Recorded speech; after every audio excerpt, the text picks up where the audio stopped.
yaz bitti, biz göremeden güneşi.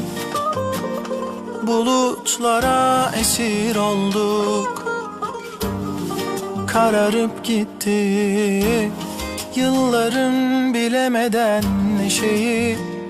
Büyük sandıklara koyduk, gelen olmadı yerine. Kimse sormadı yüreğinde, bu koca boşluk niye? İnen olmadı daha derine, ki ben yormadım bu rüyayı bir gün gidebileceğine. Yokluğunda yine yüz çevirdim aşka, güz geçirdim onca, yaprağım sarardı soldu.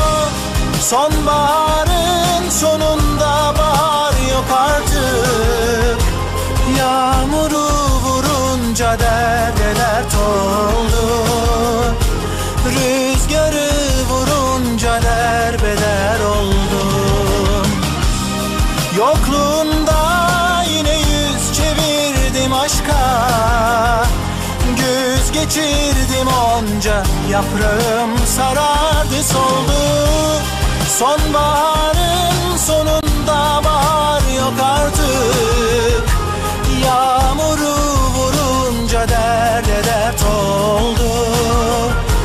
Rüzgarı vurunca derbeder oldum.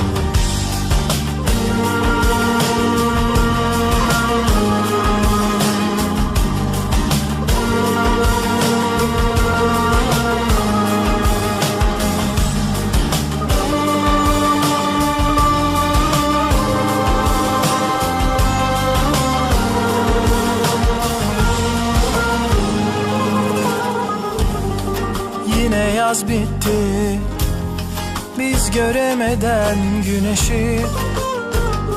Bulutlara esir olduk, kararıp gitti yılların bilemeden neşeyi. Büyük sandıklara koyduk, gelen olmadı yerine. Kimse sormadı yüreğinde, bu koca boşluk niye? İnen olmadı daha derine, ki ben yormadım bu rüyayı bir gün gidebileceğine. Yokluğunda yine yüz çevirdim aşka, güz geçirdim onca, yaprağım sarardı soldu. Sonbaharın sonunda bahar yok artık, yağmuru vurunca derde dert oldu.